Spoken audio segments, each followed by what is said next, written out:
Seja bem-vindo, seja bem-vinda a mais um episódio onde eu respondo aqui algumas dúvidas que vocês nos trouxeram em algum momento, quer seja aqui no YouTube, no Instagram ou nos nossos canais oficiais do escritório. São dúvidas sobre o direito de trânsito, matéria que eu atuo há mais de 35 anos. Para você que não me conhece, meu nome é José Luiz Igamonte, eu sou advogado especialista em direito de trânsito, atuante aí em processos de suspensão, de cassação, multas da lei seca, acidente de trânsito, tudo que envolve essa matéria. E como é que funciona aqui o nosso episódio? Eu trouxe algumas perguntas, eu vou ler aqui na minha tela e vou trazer a resposta um pouco mais completa. Eu já respondi todos vocês, mas aqui eu consigo explicar melhor, com mais detalhes e talvez até compartilhar a tela aqui do meu computador. Mas vamos lá, vamos começar aqui com a primeira. Lucas e Miriam, tem uma multa que entendo ser irregular. Infelizmente, já perdi na defesa e na jari. Parece que os recursos nem são lidos. Esse é seu entendimento também? Olha, eu tenho uma percepção de que em alguns momentos realmente os recursos, a defesa, os recursos, eles não são lidos. Porque eu alego, por exemplo, A, B e C, e quando eu leio o julgamento, ele está falando Y, Z, coisas que não tem nada a ver com o meu recurso. Nesse momento, eu até posso entender que ele não foi lido, mas tem uma outra questão que talvez seja mais importante. Quando nós apresentamos ali as defesas, e só para que você entenda exatamente ali o caminho, caso você não esteja habituado, para toda multa nós temos a defesa prévia ou defesa da autuação, o recurso jari ou recurso em primeira instância e o recurso CETRAN ou recurso em segunda instância. Sempre 3 oportunidades para que você possa se defender. Quando nós vamos apresentar ali os recursos ou a defesa, existe uma estratégia por trás disso. Então, eu apresento a defesa para vencer, mas se eu perder, o que eu vou fazer no recurso jari? Eu apresento o recurso jari para vencer, mas se eu perder, o que eu vou fazer no recurso CETRAN? Então, é feito ali de maneira estratégica e, obviamente, aproveitando cada um dos julgamentos que são feitos nas defesas, né, na defesa ou no recurso anterior. E quando eu percebo ali que o julgador, eu aleguei A, B e C, e o julgador apresentou uma argumentação totalmente fora daquilo que eu apresentei como tese de defesa, eu tenho 2 prováveis questões. A primeira, que o julgador não leu a defesa, e ali ele apresentou qualquer coisa como argumentação. E a segunda, que é uma questão mais específica, ele leu, vi que eu tenho razão, mas mesmo assim ele resolve indeferir. E ali ele meio que empurra o problema para a próxima fase. Quando isso acontece, que eu alego A, B e C e o julgador foge ali daquelas questões, eu levo esse erro de julgamento para a próxima fase. E aí aquele recurso, aquela defesa que eu apresentei, na próxima fase fica mais, digamos, substancial.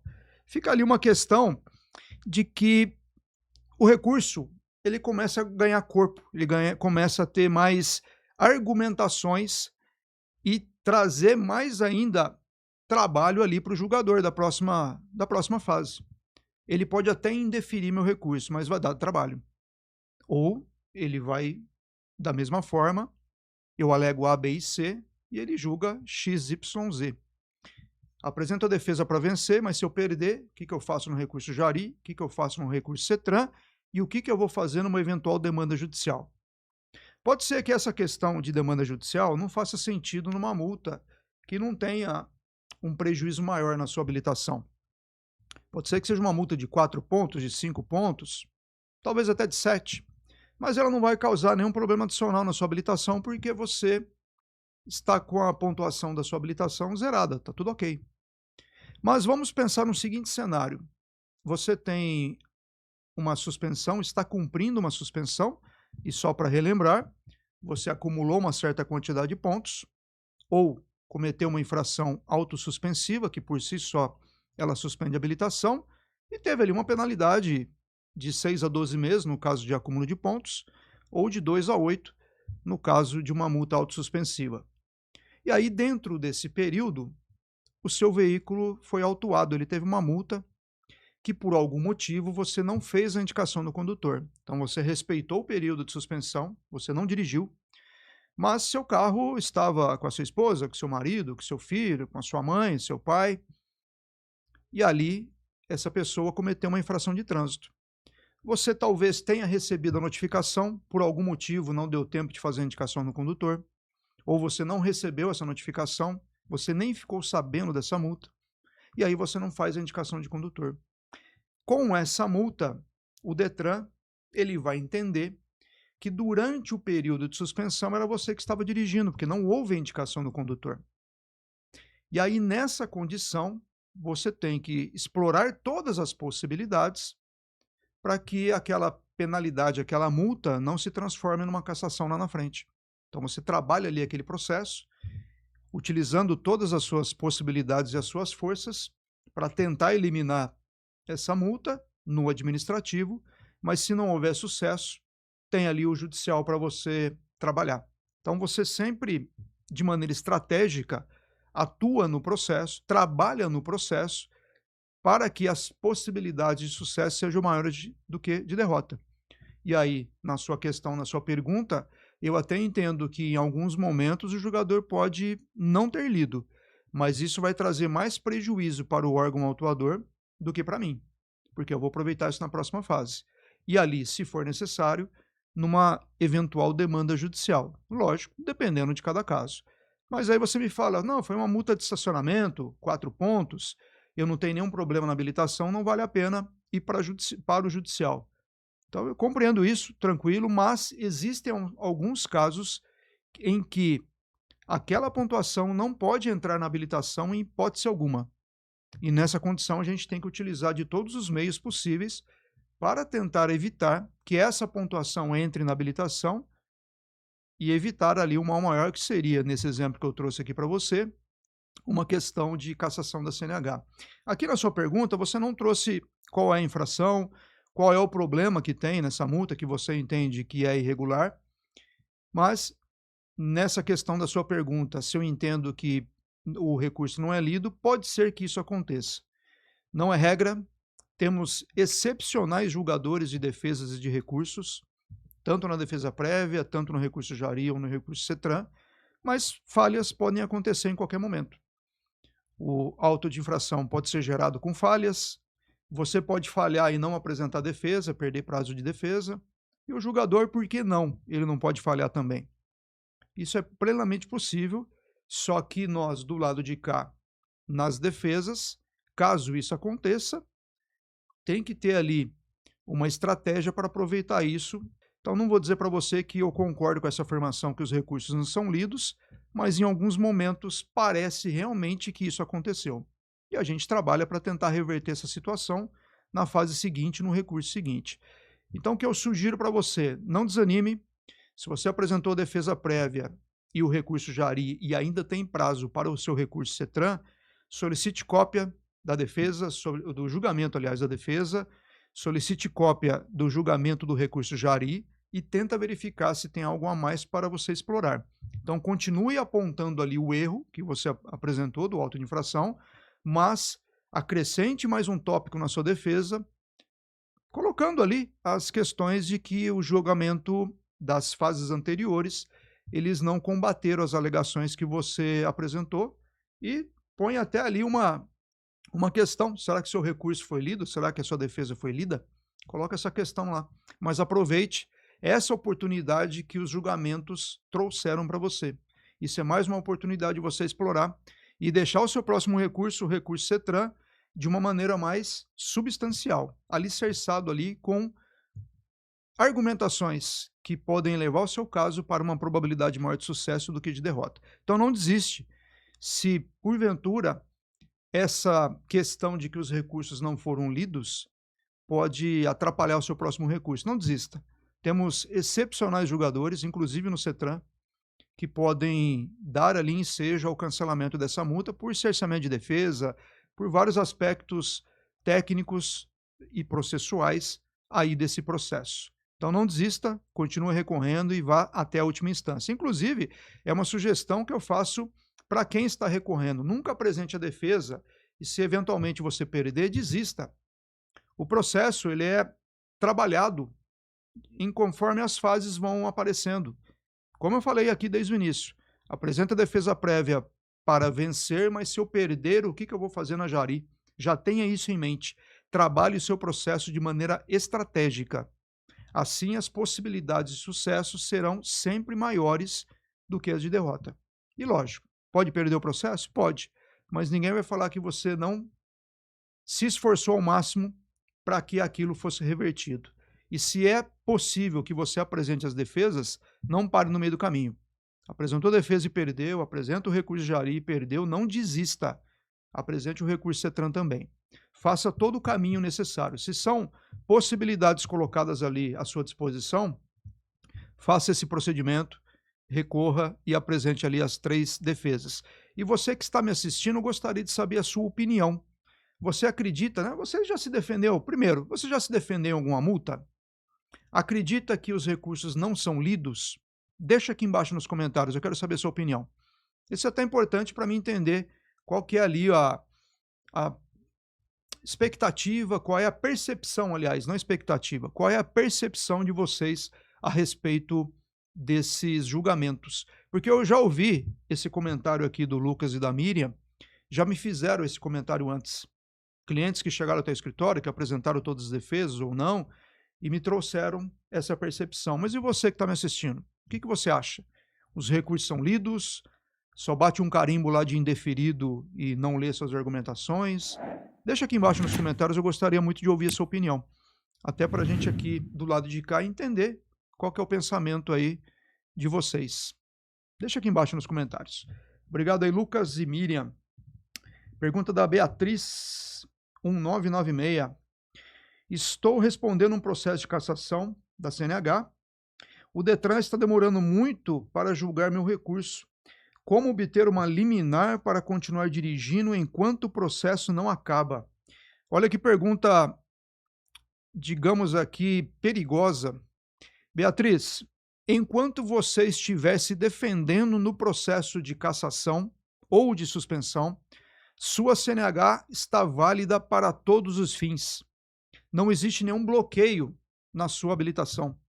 Pode continuar dirigindo, pode ter outras multas, pode ser abordada pela polícia, pode renovar a habilitação, porque enquanto o processo de cassação, e aqui a regra se aplica também para um processo de suspensão, enquanto não for encerrado, vida normal na sua CNH. Ah, mas eu ouvi dizer que assim que instaura o processo, minha habilitação está bloqueada. Se ela já está bloqueada, você já está cumprindo a penalidade. Para que se defender? O processo hoje, vou trazer a experiência aqui de São Paulo, ele pode demorar do início até a finalização, a partir do momento que ele é instaurado até a finalização, ele pode demorar 6 meses, 8 meses, 1 ano e meio. Nós temos processos aqui no escritório que já tem 4 anos que está tramitando. Se lá no início, quando instaurou o processo, a habilitação já foi bloqueada, o cliente já tinha cumprido a penalidade. Não existe essa questão de ser necessário uma liminar. O que é uma liminar aí, para quem não sabe o que é? Nós entramos com uma ação judicial solicitando ao juiz para desbloquear a habilitação e solicita que esse efeito já seja aplicado desde o início do processo. O processo depois ele vai tramitar até o encerramento, mas já no início ele me concede essa, digamos, autorização. Isso é liminar. Só que a sua habilitação não está bloqueada. Não está nesse processo de cassação e nunca esteve.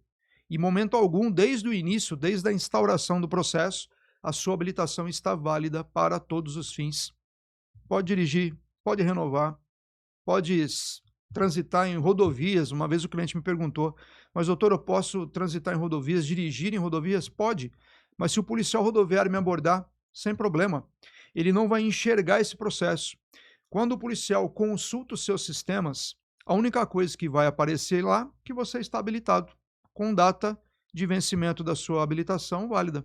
Então, se a sua habilitação está válida, se você está dirigindo um veículo dentro da sua categoria, não tem por que o policial te causar algum tipo de problema, porque esse processo de suspensão ou de cassação ele está tramitando. No sistema dele não aparece nada. Quando que vai aparecer? Quando esse recurso, caso seja o recurso CETRAN aqui do seu caso, quando ele for encerrado, nesse momento será aplicado o bloqueio da sua CNH e o início de cumprimento da penalidade. Até lá, vida normal. Então, ele será aplicado ali um bloqueio na sua habilitação e dará início ao cumprimento da penalidade. Até que esse bloqueio aconteça, vida normal na CNH. Não precisa de uma ação judicial para isso. Se alguém em algum momento disse que a sua habilitação está bloqueada, desconsidere. Quer saber como é a situação da sua CNH? É muito simples. 2 lugares para você consultar. Primeiro, site do Detran do estado onde a sua CNH está registrada. Em algum lugar dentro do site, terá ali a informação que ela está bloqueada ou que ela está ativa. Você tem o aplicativo da CNH do Brasil? Acessa, verifica aí a sua CNH. Se ela estiver bloqueada, você vai ver uma tarja vermelha na lateral dizendo ali que ela está bloqueada, suspensa ou cassada. Se não tiver nada, vida normal na sua habilitação. Ela estando bloqueada no aplicativo da CNH do Brasil, você não consegue baixar ali uma cópia da habilitação. Mas, se ela estiver bloqueada, você não consegue mais fazer isso. E aí, repetindo, enquanto o processo estiver ativo, vida normal na sua CNH. Estou batendo muito nessa tecla, porque essa pergunta que você fez aqui para mim, Beatriz, é comum os clientes fazerem para o escritório aqui para nós, quando eles recebem a notificação. Então, recebeu a notificação, já estou bloqueado. Não, não está bloqueado. Quer um outro exemplo? Fui abordado pela polícia ontem e me recusei ao teste do bafômetro, ou fiz o teste e deu positivo. Hoje eu já não posso mais dirigir. Lógico que pode. Enquanto estiver se defendendo no processo, vida normal na sua CNH. Ah, mas eu tive uma multa de recusa, o policial preencheu lá tudo certinho, já estou penalizado. Não, não está penalizado. Se você deixar de dirigir hoje, lá na frente você vai ter que cumprir a penalidade do mesmo jeito. Então não faça isso, continue dirigindo normalmente. O único cuidado que você tem que ter é o seguinte: saber ou ter realmente certeza de que esse processo ainda está ativo. Porque pode ser que ele tenha sido julgado, você não recebeu notificação alguma, já bloqueou a sua habilitação, você está cumprindo a penalidade. Então, nesse caso, é uma outra história. Mas no seu comentário aqui, você ainda está se defendendo no processo. Tanto é que você comentou: o Detran está demorando muito para julgar o meu recurso. Nessa condição, você pode continuar dirigindo normalmente. Então, não precisa de liminar, não precisa de ação judicial, não precisa de nada disso. A única coisa que você precisa é que o processo esteja ativo, tramitando ali no seu andamento normal. Faça o acompanhamento, acompanhe pelo site, não confie apenas em notificações que você vai receber pelo correio, porque uma outra coisa importante aqui seria isso. O processo de suspensão e de cassação, hoje, ele tramita apenas de maneira física. Então, o que significa mais ou menos isso? Todas as notificações, elas são encaminhadas de maneira física para o endereço de registro da CNH. Portanto, é importante que você tenha esse endereço atualizado no Detran. Mas não dá para confiar que você vai receber essa notificação. Pode ser que tenha um extravio. Pode ser que você não receba, por exemplo, que o endereço da habilitação está desatualizado. Pode ser que ocorreu uma falha do correio e, ao invés de ele entregar ali na sua residência, ele entregou no prédio vizinho. Lá ninguém te conhece e essa notificação não foi entregue. Pode ser que o seu condomínio aí de prédios onde você reside recebeu essa notificação e, por uma eventualidade ali, acabou extraviando dentro do condomínio. Você não recebeu essa correspondência. E para evitar esse tipo de coisa, qual que é o melhor caminho? Acompanhar no site do Detran. Ali você consegue saber exatamente o que está acontecendo. No aplicativo da CNH do Brasil, não aparece o início e a tramitação do processo. Você não consegue acompanhar por ali. Quando aparecer bloqueado na sua habilitação no aplicativo, significa que o processo ele já encerrou. E aí, nessa condição, você não se defendeu nos processos. Então, sempre acompanhe no site do Detran. Se eventualmente você sabe que cometeu uma infração e aquilo pode ensejar a instauração de um processo, passe a acompanhar ali no site do Detran, onde a sua habilitação está registrada. Lembrando que multas cometidas a partir de 1º de janeiro de 2024, o processo de suspensão é de competência do órgão de trânsito que aplicou a multa. Para quais infrações? Na questão das multas autossuspensivas. excesso de velocidade acima de 50%, multa de bafômetro, são 14 multas no total. Eu vou deixar aqui em cima um card para vocês que tem a questão das multas autossuspensivas e tem também algumas informações a respeito dessa questão de multas aplicadas por outros órgãos. Eles são os responsáveis pela instauração do processo de suspensão. Cometeu uma infração autossuspensiva em uma rodovia federal, PRF ou DENIT, depende ali de quem fez a multa. Uma rodovia estadual, DR, Departamento Estadual de Trânsito. Foi uma multa dentro aí do município de São Paulo, Prefeitura, CT. Esses são os órgãos responsáveis para a instauração de processo de multas autossuspensivas. No caso de cassação, exclusivamente Detran, do estado onde a habilitação está registrada. Mas essas multas autossuspensivas são de competência do próprio órgão que a gerou. Então, nos exemplos que eu dei aqui, PRF, DENIT, DR, CT, esses são os responsáveis. Então, você tem que verificar na multa quem é o gestor dessa multa e ele será responsável pelo processo de suspensão. E aí você faz o acompanhamento lá no site desse órgão e não no Detran. Então, tem que tomar cuidado com isso também. Vou deixar o card aqui para que você acompanhe essa situação de quem é o responsável ali pela instauração do processo. Lembrando, suspensão e multas autossuspensivas. No seu caso aqui, Beatriz, é uma cassação da CNH. Nesse caso, exclusivamente Detran. Então, espero que tenha sido útil aí a resposta e, repetindo, não precisa dessa liminar. Vai dirigindo normalmente enquanto o processo estiver ativo. E muito obrigado aí pela sua pergunta. Pergunta agora do Rafael Mendes. Bati meu carro em outro veículo. Não houve vítimas, mas o outro motorista não quis repassar o seu nome e o seu telefone. O que eu devo fazer para me proteger? Primeira questão básica é registrar o boletim de ocorrência. Verifica onde foi esse acidente, se foi na cidade, se foi na rodovia, e entre em contato ali nos sites dos órgãos ali gestores daquele espaço, no caso de uma rodovia DR ou Polícia Rodoviária Federal, na cidade, Detran, vou trazer o exemplo do estado de São Paulo, você pode gerar esse boletim de ocorrência em qualquer base da Polícia Militar ou no site da Polícia Civil. Você consegue ali incluir as informações e gerar o boletim de ocorrência. Quais informações eu vou colocar lá? Se a outra parte não quis fornecer endereço, não quis fornecer telefone ou mesmo nome, você pelo menos anotou a placa desse veículo. E aí você vai registrar o seu boletim de ocorrência com a sua versão e colocar lá nesse boletim que a outra parte não quis fornecer os dados pessoais ou ainda endereço ou qualquer outra informação que pudesse qualificá-la ali naquele documento. Lá no campo de observações, onde você vai colocar ali a descrição do acidente, como aconteceu tudo, e você lança essa informação lá e coloca ali a placa do veículo.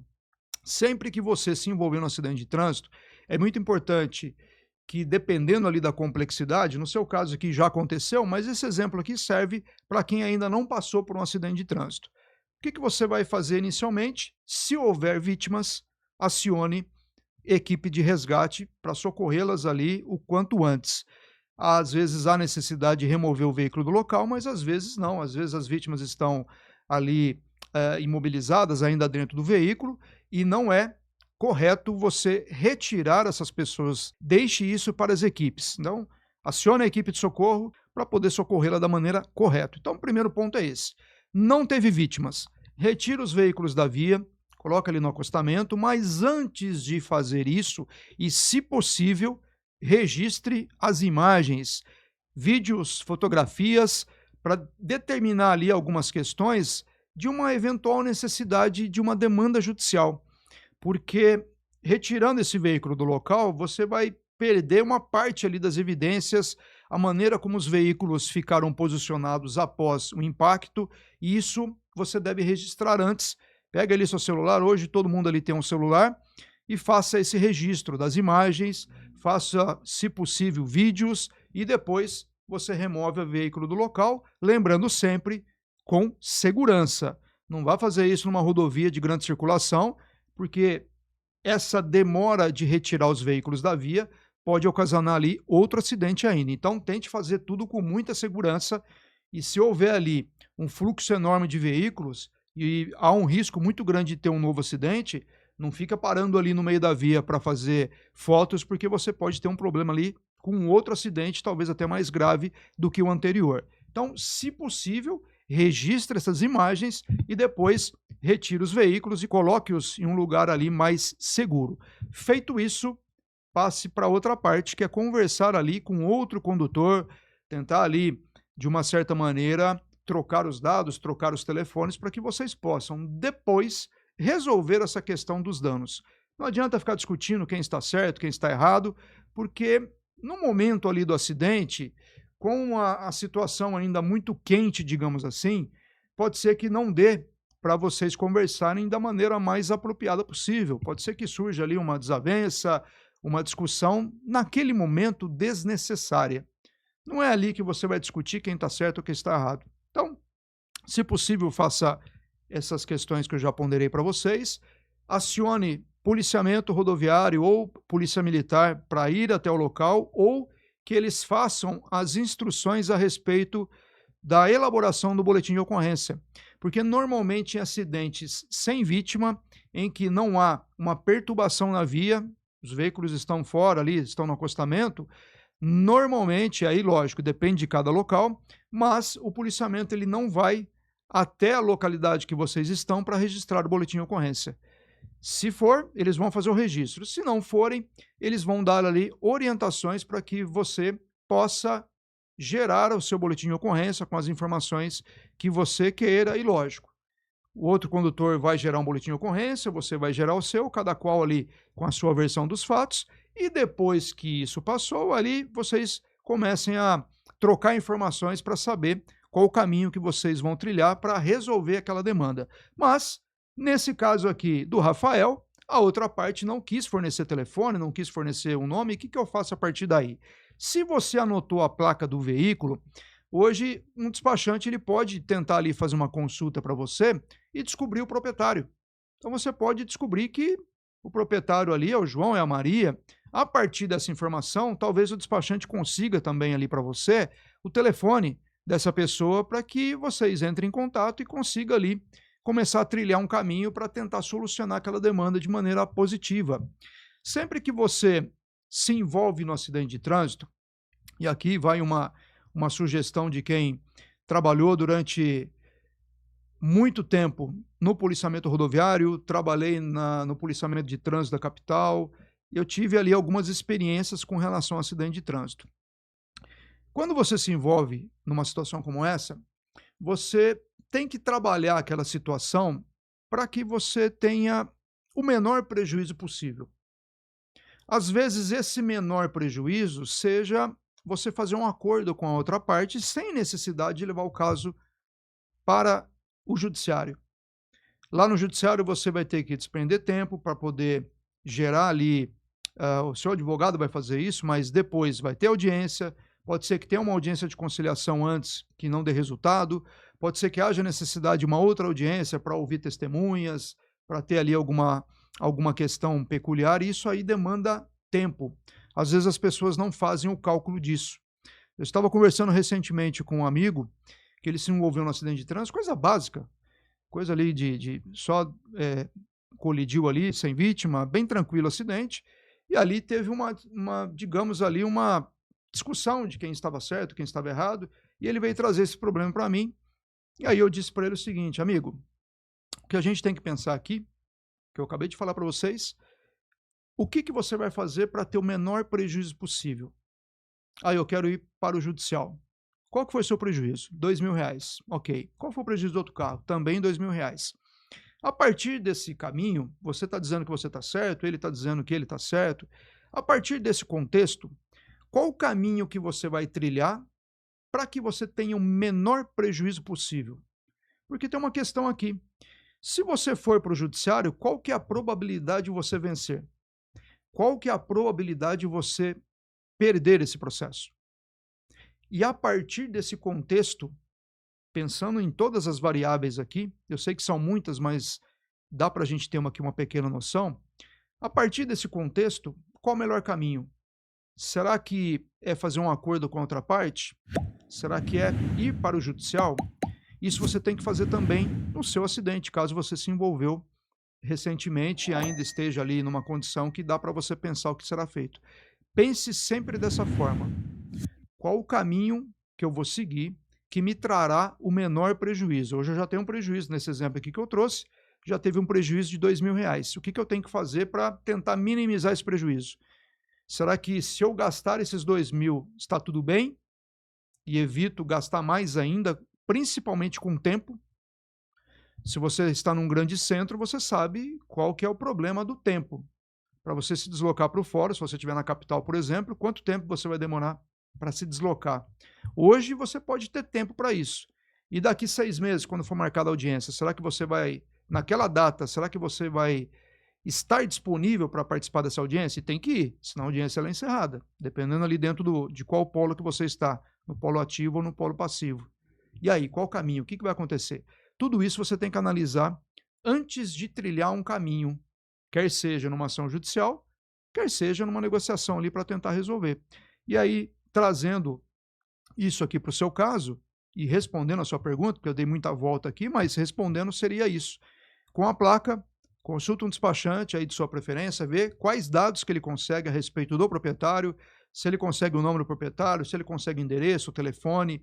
Se ele não conseguir isso, se ele conseguir apenas o proprietário, a partir dessa informação, será que eu consigo algo na internet com o nome completo? Hoje é muito fácil você descobrir alguns dados ali da pessoa só consultando o nome na internet. Você coloca o nome completo lá, de repente você, com o nome, você descobre alguns outros dados importantes para que você consiga ali tentar contato com essa pessoa. Às vezes ele fez uma propaganda lá numa qualquer tipo ali de empresa na internet para vender um veículo, por exemplo, e tem lá o telefone, ou ele fez uma outra propaganda para vender lá uma TV, e aí tem lá o telefone. Então, tenta de alguma forma dar um início aí nessa pesquisa, principalmente com a placa. Você já tem uma placa ali na mão, com essa placa você consegue construir um cenário para tentar ir atrás desse outro condutor e tentar ali ver o que pode ser feito. E justamente nesse cenário, avalie dano no seu veículo, o tempo que vai demorar para resolver isso, quais caminhos que serão trilhados para isso, e a partir dessa análise, tentar entender qual o melhor caminho para você solucionar esse caso. Tá bom? Obrigado aí pela sua pergunta. Camila Oliveira. Minha defesa foi negada e só apareceu indeferida na notificação. Apresentei o recurso indicando esse julgamento falho e mesmo assim perdi. Acredito que nem leram o recurso. Olha, outra pergunta aqui relacionada à leitura do recurso. Camila, existe um grave erro aqui na sua interpretação, porque quando você recebe a notificação, vamos começar aqui um pouquinho, um passo antes. Existe um auto de infração, então o agente de trânsito visualizou uma possível infração de trânsito e preencheu um auto de infração, que pode ser à mão, o auto de infração manual, ou pode ser um auto de infração eletrônico, onde ele vai clicando ali nas informações, no palm top ou no celular, e isso daí é o auto de infração eletrônico. A partir desse momento, quando o órgão de trânsito ele recepciona esse documento, ele gera para o proprietário do veículo a notificação de autuação, que é encaminhada de maneira física ao endereço do proprietário ou no aplicativo da CNH do Brasil, caso ele tenha feito ali adesão ao sistema de notificação eletrônica. Feito isso, abre prazo para aquele proprietário fazer a indicação do condutor e, se ele quiser, apresentar o recurso. Essa notificação, ela é uma comunicação de que existe um auto de infração. Quando você vai apresentar a defesa, o que antes você tem que fazer?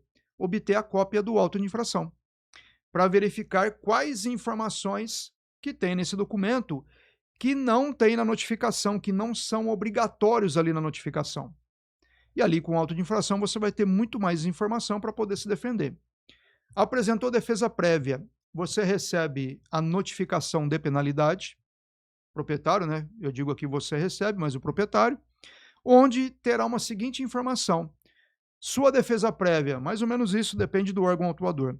Sua defesa prévia foi recepcionada e indeferida. Ponto.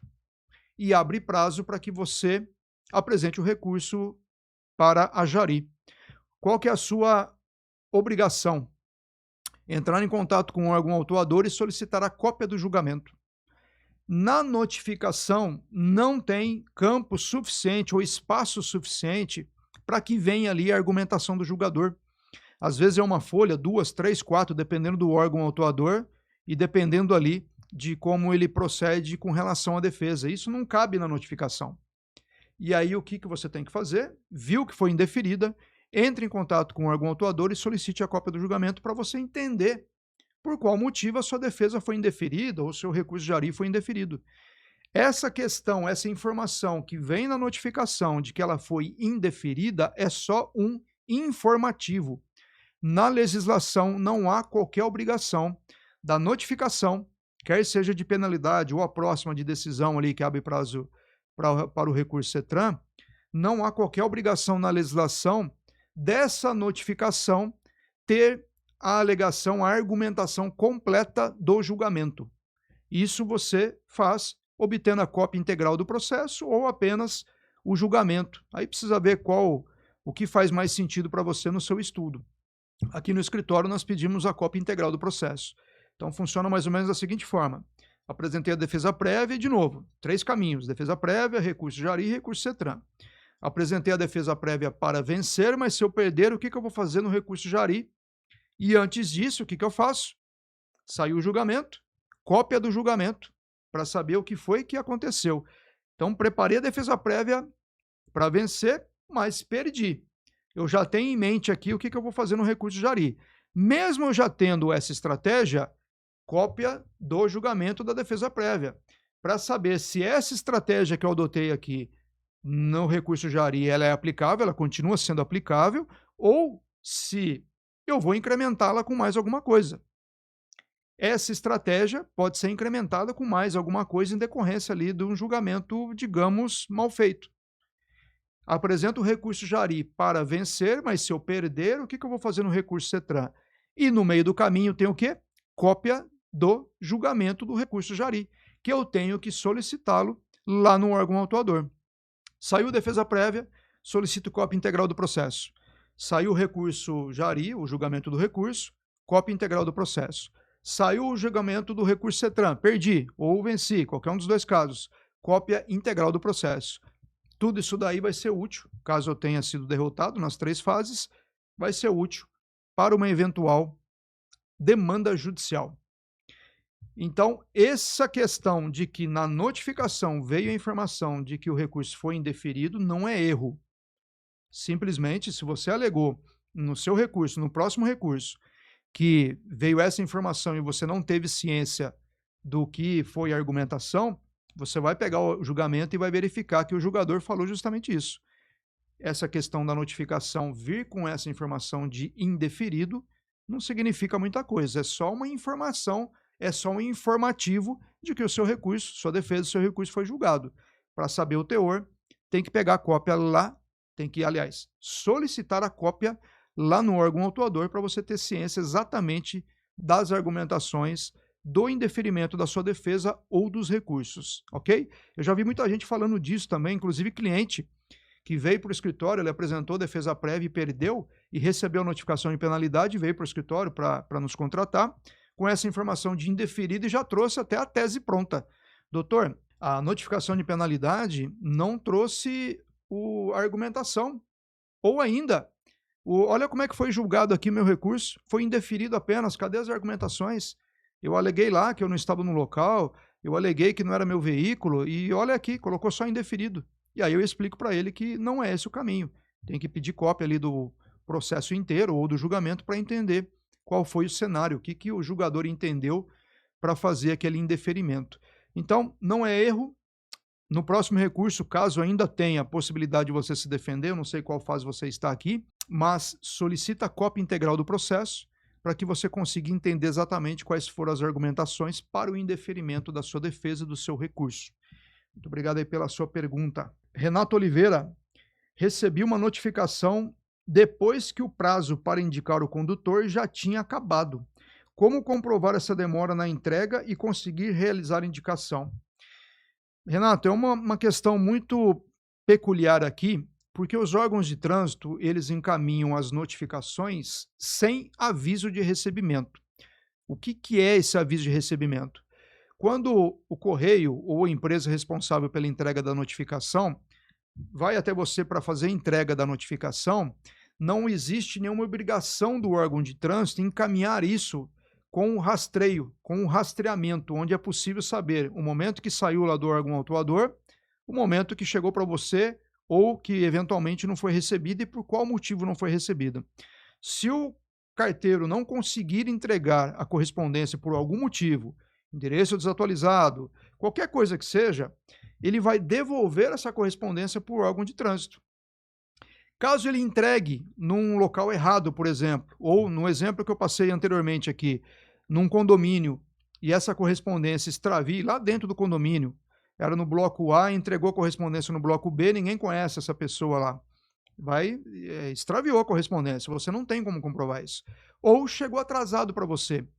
Como que comprova que chegou atrasado? Você não consegue fazer isso, porque justamente não tem esse rastreamento. Não tem como você entrar no site do correio, colocar um código e saber em que momento essa correspondência saiu lá do órgão de trânsito, saiu do correio e tentou entregar para você ou foi entregue para você. Na época da pandemia, por exemplo, as notificações foram entregues com um tempo muito maior, muito superior ao normal. E muita gente perdeu ali possibilidade de se defender ou possibilidade de entregar ou indicar o condutor. É uma situação muito delicada isso, porque não existe na legislação obrigatoriedade do órgão de trânsito encaminhar essa correspondência com aviso de recebimento. E olha o prejuízo que possivelmente você pode ter aqui. E se você está, por exemplo, com a habilitação suspensa? Ela vai ser cassada. E quando acontece isso, aliás, quando acontece isso contigo, de você receber a notificação além do prazo possível para apresentar a defesa, não tem como você justificar que ela recebeu depois de tanto tempo. Isso aí a gente chama dentro do direito de prova negativa ou prova diabólica. Não tem como você comprovar que recebeu após o prazo. Não existe uma certificação que você vai lá no correio e fala, correio, fala para mim quando você entregou essa correspondência, porque não tem esse rastreio. E ali não tem como você comprovar que recebeu fora do prazo. A não ser, por exemplo, que dentro desse período teve uma eventual greve dos Correios. Aí, lógico, você vai conseguir comprovar, você vai pedir lá no órgão autuador um prazo maior para fazer a indicação e normalmente o próprio órgão ele já estabelece isso. Às vezes a sua defesa era até o dia 15, mas o Correio entrou de greve no dia 10, dia 8 e só parou no dia 25. A correspondência chegou para você depois do dia 30. Eu já vi vários casos em que os órgãos de trânsito eles aumentaram esse prazo, ou eles recepcionaram a indicação do condutor além do prazo previsto na notificação, mas por conta ali de um fato atípico, que foi uma greve que aconteceu no meio, que ninguém esperava que aquilo acontecesse. Mas se isso não aconteceu para o seu caso, é muito difícil você comprovar que recebeu notificação fora do prazo. Para não dizer praticamente impossível. Vai ter que trilhar outros caminhos, vai ter que tentar fazer indicação pela via judicial, lógico. Pensando aqui no seu cenário, pensando na situação da sua habilitação, de repente essa multa aqui não vai causar nenhum tipo adicional de problema na sua habilitação. De repente você estava suspenso e com essa multa será cassado. Consulte o seu advogado para que ele analise a situação como um todo e estabeleça para você alternativas, quer seja dentro do processo administrativo ou numa eventual demanda judicial. Ele vai estudar o caso, vai verificar as informações que você vai trazer para ele e a partir daí ele vai tentar estruturar algum caminho para poder tentar fazer a transferência dessa pontuação. Que eu acredito aqui, se você veio com a pergunta aqui, pode ser que você tenha um problema adicional na sua habilitação. Você não trouxe essa informação, mas pode ser que isso esteja acontecendo. Então consulte o seu advogado para que ele tente ali verificar o que aconteceu, fazer as pesquisas necessárias e trazer para você uma eventual alternativa para essa indicação, caso ela seja necessária. Muito obrigado aí, Renato. João Carlos, fui multado por transitar a 61 km por hora numa via de 60. Não deveria haver uma margem de erro ou um desconto, tipo, passar até 65 não tem multa, etc. João, tem. A verdade é que existe sim uma margem de erro no equipamento para multar situações como essa, igual aqui a sua. Quando você tem ali uma multa que foi feita por um equipamento metrológico, ele mede alguma coisa, e ali nós temos radar, nós temos balança, nós temos o bafômetro, todos eles possuem uma margem de erro, que é justamente aquela questão técnica que pode ter uma variação de velocidade e o equipamento dentro dessa variação ele não faz ali a multa ou ele não vai gerar multa. No caso aqui de velocidade, até 100 por hora, a margem de erro é de 7 quilômetros. Nesse exemplo aqui que você trouxe para a gente, a velocidade era de 60 por hora e você poderia passar no equipamento, passar pelo radar até 67 quilômetros por hora. Passando a 68, é eliminado a margem de erro e você será multado por ter excedido a velocidade em 1 quilômetro, que é justamente o exemplo aqui que você trouxe. Na sua questão, você foi multado a 61 quilômetros por hora numa via 60. Na verdade, você passou naquele radar a 68 quilômetros por hora, foi descontado a margem de erro e a partir desse desconto foi autuado, foi multado pela velocidade considerada. Então, é velocidade aferida, margem de erro, velocidade considerada.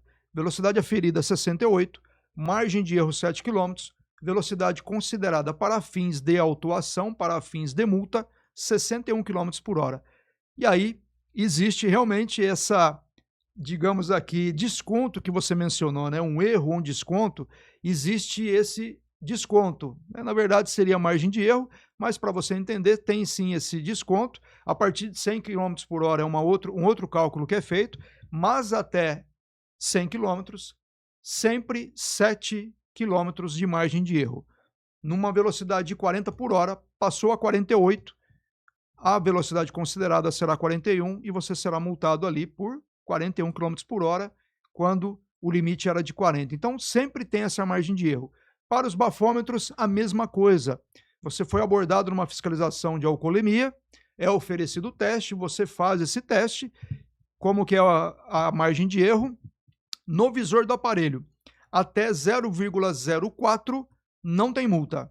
De 0,05 em diante, tem sim a multa, mas sempre descontando 0,04. Então você foi abordado, fez o teste com resultado 0,05. Medida aferida, medida ali que conseguiu verificar exatamente quanto que supostamente você tinha ali álcool nos pulmões, né? Porque o bafômetro, ele faz um cálculo no ar que é expelido do seu pulmão. Então, nesse exemplo que eu trouxe aqui, o resultado no bafômetro foi de 0,05. Margem de erro, 0,04. Cálculo ali considerado ou resultado considerado para fins de multa, 0,01. Então, você foi multado por teste positivo no bafômetro porque você estava a 0,01. Lembrando sempre que essa margem de erro não é digamos ali, um percentual que você pode beber e pode dirigir. Aqui no Brasil, vigora atualmente limite zero para ingestão de bebida alcoólica. Esse 0,04 não é ali digamos aí, um excesso que você pode ter mínimo de álcool no sangue. Não é isso. É margem de erro do aparelho.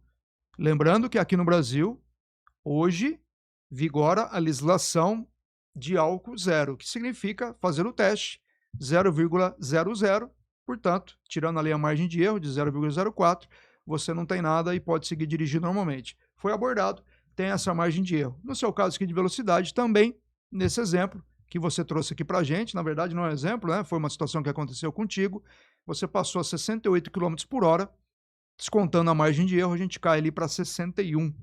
Muito obrigado aí, João, pela sua pergunta. Patrícia Lima. Minha defesa prévia ainda não foi julgada, mas já chegou a notificação de penalidade. Parece que só poderia emitir a penalidade depois do julgamento, não seria isso? Com certeza, Patrícia, notificação de penalidade só é expedida depois do julgamento da defesa prévia. E aí uma observação que eu faço aqui para você é o seguinte: olha aí a sua notificação de penalidade e verifica se tem a informação que a defesa prévia foi julgada e foi indeferida. Pode olhar aí que tem essa informação. O órgão de trânsito recepcionou sua defesa, fez o julgamento, indeferiu a sua defesa e emitiu a notificação de penalidade. Tanto aí na parte de dentro ou na parte de fora, né? Vê aí na sua notificação, vai encontrar em algum lugar aí que a sua defesa foi indeferida, portanto, foi aplicada a penalidade e encaminhada ali para você a notificação de penalidade para que você possa apresentar o recurso jari caso queira. Presta muita atenção nessas questões, porque é uma observação que mais de uma pessoa já trouxe para mim aqui no escritório a respeito disso. Apresentei defesa prévia, apresentei recurso jari e não recebi o julgamento, ou recebi sem saber o que aconteceu, acho que não leram, acho que perdeu ali a defesa. Então, observa muito bem ali a notificação. Se você apresentou defesa prévia, tem lá a informação de que ela foi indeferida.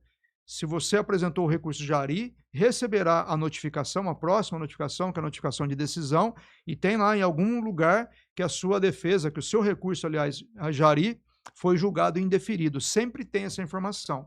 E lembrando mais uma vez, eu já respondi anteriormente uma pergunta parecida aqui como essa, lembrando que na notificação não tem qualquer obrigação de aparecer o teor inteiro do julgamento. Não tem campo ali para isso, espaço para ver todas as informações relativas às argumentações do julgamento. Isso você deve entrar em contato com o órgão autuador e solicitar a cópia integral do processo ou a cópia do julgamento. Apareceu ali a informação indeferido, não é esse o julgamento, isso só está ali informando que houve o julgamento da defesa ou do recurso e foi indeferido.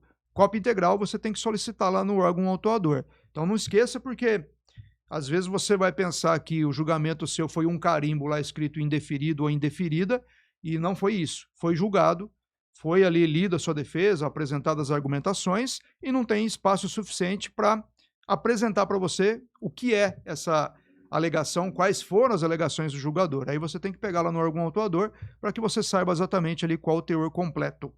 Muito obrigado ali, Patrícia. Caminhando aqui para o nosso encerramento, a última pergunta, Jéssica Moraes. Tomei multa por recusar o bafômetro e também por embriaguez na mesma ocasião. Podem aplicar duas multas dessa forma? Jéssica, é uma situação interessante porque ou você é multada pela recusa ou multada por teste positivo. Aqui você não esclareceu de que maneira foi essa multa por embriaguez, mas nós temos ali no local da infração dois caminhos para essa multa. Ou você fez o teste do bafômetro com resultado positivo, ou o agente, olhando para você, ele identificou alguns sinais caracterizadores da ingestão de bebida. Por exemplo, hálito etílico, olhos vermelhos, andar cambaleante, desordem nas vestes. Então tem alguns requisitos, isso previsto em legislação, lá na resolução 432 tem essa previsão legal, ele identifica esses sinais e a partir disso ele pode gerar ali uma multa por dirigir sob influência de álcool. Então sempre ali no local da infração, dois cenários, teste positivo ou o agente identifica dois ou mais sinais. Se ele identificar apenas um sinal e oferecer o teste do bafômetro para você, nós estamos diante da recusa.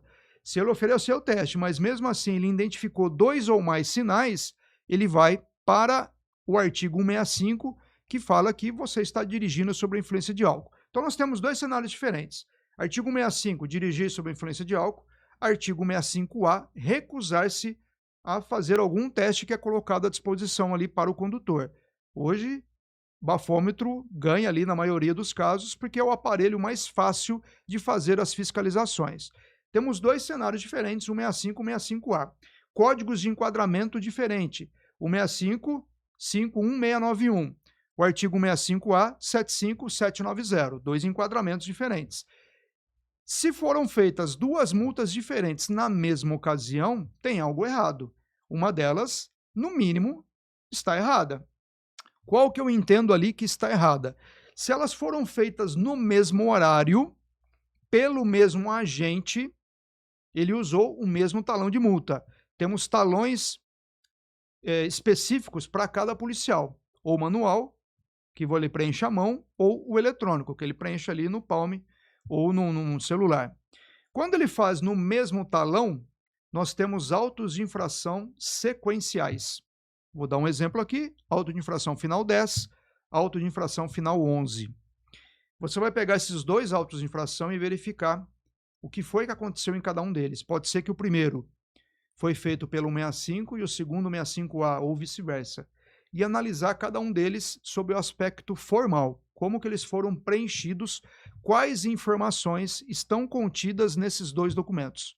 O 10, em tese, é o primeiro auto de infração, foi a primeira infração que o agente identificou, e o 11, ele está errado. E ali, dependendo da estratégia que você vai utilizar, você recorre do 11, indicando, olha, eu fui multado no 10, no auto de infração 10, por recusa ao teste positivo, e fui multado aqui no 11 por teste positivo ou recusa. E lógico que são inversos. Eu vou dar um exemplo aqui hipotético só para a gente entender. O primeiro foi por teste positivo, o segundo foi por recusa. Então você pode alegar ali no auto de infração 11 de recusa que você já tinha sido multada antes pelo auto de infração 10 por assuntos que se colidem. Por quê? Ou você faz o teste ou você recusa. Não existe duas infrações idênticas. Aliás, não são infrações idênticas, é pior ainda. Não tem como ser autuado por duas infrações que se colidem. Elas não tem como. Ou você faz uma ou faz outra. Ou teve recusa ou teste positivo. Se o agente ele ofereceu o teste para você do etilômetro, e você recusou, mas ele conseguiu identificar que você tem 2 ou mais sinais, ele vai fazer a multa no artigo 165, ele não faz pela recusa, porque essa do 165 é mais específica, ele conseguiu identificar os sinais caracterizadores para aplicação do artigo 165. Então esse é o primeiro cenário. Você fez o teste e deu resultado positivo, não tem como ter recusa porque você fez o teste. E aí, qual que é o cenário aí para você? Um deles será anulado. Só que dependendo da maneira como eles foram elaborados, pode ser que você consiga invalidar os dois. Olha que coisa interessante, porque realmente é um cenário difícil de acontecer. Eu já vi isso acontecer, e na época nós conseguimos invalidar os dois autos, porque os dois foram preenchidos de maneira errada, não poderiam ter preenchidos, e às vezes não é no mesmo horário. Às vezes tem diferença de 5 minutos, 10 minutos, no mesmo local. É lógico, se você foi multado aqui, o agente liberou, ele vai fazer isso, ele vai liberar o veículo para uma pessoa habilitada. Vamos imaginar um cenário que você andou 2, 3 quarteirões, aquela pessoa que estava dirigindo voltou para o passageiro, ou né, dependendo do cenário, e você passou a dirigir de novo, e 2, 3 quarteirões depois você foi abordado novamente. É um outro cenário. Eu estou entendendo aqui pela sua colocação que você diz, tomei multa por recusar o bafômetro e também por embriaguez na mesma ocasião. Então eu entendo que é no mesmo local, talvez pelo mesmo agente, talvez por agentes diferentes. Eu já vi isso acontecer e nós conseguimos invalidar a multa porque teve falta de comunicação dos agentes ali no momento da abordagem, no momento da confecção dos autos. E ali nós conseguimos comprovar que o 11, nesse exemplo, foi feito de maneira equivocada, a gente anulou ele, só que nós conseguimos anular o 10 também por um erro de preenchimento. Conseguimos resolver os dois autos de infração. E aí, se isso aconteceu contigo, 2 multas no mesmo local, 165A e outra do 165, elas estão erradas, pelo menos uma delas está errada por conta que elas não podem ser elaboradas na mesma ocasião, porque ou você se recusa ou é teste positivo. Então aqui, analise essas informações, consulte a resolução 432, que fala lá dos requisitos para fiscalização desse tipo de infração, dá uma olhadinha lá no CTB, artigo 165, artigo 165A, verifica ali quais são as informações que eles trazem e a partir desse contexto você pode ali resolver a sua situação de maneira talvez efetiva, até cancelando os 2 autos de infração. Então analise ali com cuidado, com carinho. Se você tiver ali um advogado que pode te auxiliar nessa consulta, faça isso, porque ele talvez consiga identificar algum erro, alguma questão que você não consiga. Muito obrigado pela sua pergunta, Jéssica. E com isso, a gente termina o nosso episódio de hoje. Se você tem alguma dúvida que pode ser interessante para a gente trazer aqui, ou mesmo que você quer ali uma resposta simples, deixa aqui embaixo nos comentários, terei enorme prazer em respondê-las. Se você entende que esse vídeo trouxe alguma informação interessante para você, considere se inscrever no canal caso você não seja inscrito ainda e te espero no próximo vídeo. Um abraço!